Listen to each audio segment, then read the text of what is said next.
क्या आपने कभी सोचा है, अगर इतिहास के दो सबसे ताकतवर और खतरनाक शासकों का आमना सामना होता तो क्या होता? एक तरफ चंगेज खान, जिसने एशिया से यूरोप तक कहर मचाया, और दूसरी तरफ अलाउद्दीन खिलजी, जिसने भारत को मंगोलों के आतंक से बचाया और दिल्ली सल्तनत को नई ऊंचाई पर पहुंचाया। ये लड़ाई सिर्फ तलवारों और घोड़ों की नहीं होती, ये होती रणनीति, ताकत, दिमाग और जिद की टक्कर। तो चलिए इस इतिहास के व्हाट इफ युद्ध को शुरू करते हैं। अलाउद्दीन खिलजी ने 1296 में दिल्ली की गद्दी पर कब्जा किया। वह सिर्फ एक शासक नहीं, एक सैन्य जीनियस और दूरदर्शी प्रशासक था। उसने भारतीय इतिहास की सबसे ताकतवर स्थायी सेना बनाई, जो मंगोलों से लड़ने के लिए हमेशा तैयार रहती थी।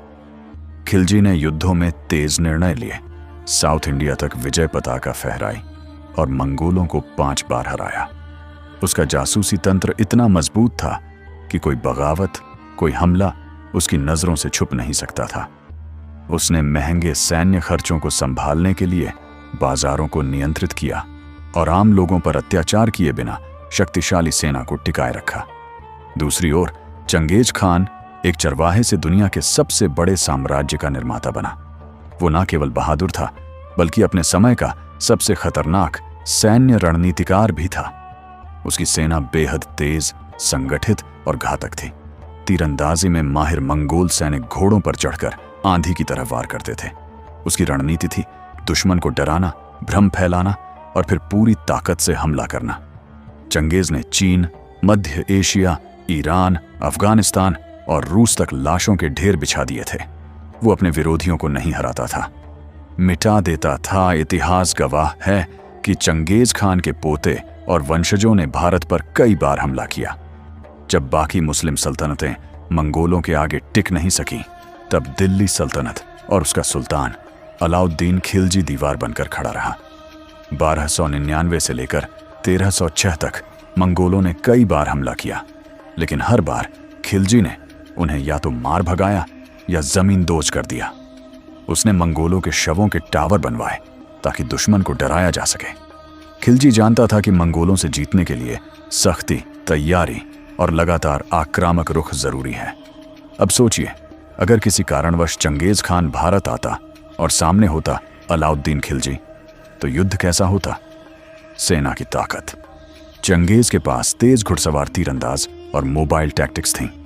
खिलजी के पास भारी पैदल सेना, हाथी और किलेबंदी थी। रणनीति। चंगेज खान युद्ध क्षेत्र में बदलाव करता, पीछे हटकर दुश्मन को फंसाता। खिलजी लगातार जवाबी कार्रवाई करता, मजबूत किलों और सुदृढ़ रक्षात्मक रणनीति के सहारे दुश्मन को रोकता। मानसिकता। चंगेज बिना दया के हमला करता, बच्चों और महिलाओं को नहीं छोड़ता। खिलजी राजनीतिक रूप से चालाक था। वो डिप्लोमेसी और युद्ध दोनों में माहिर था। संभवतः युद्ध लंबा चलता। खिलजी मंगोलों को रोक सकता था, लेकिन चंगेज की रणनीति से बचना मुश्किल होता। अगर खिलजी किले में सुरक्षित रहता और सप्लाई लाइनें काट दी जाती तो मंगोल जीत सकते थे, लेकिन अगर युद्ध खुले मैदान में होता तब मौका खिलजी के पक्ष में जाता। दोनों ही योद्धा अपने समय के सबसे भयानक शासक थे। एक ने आधी दुनिया जीती, चंगेज खान।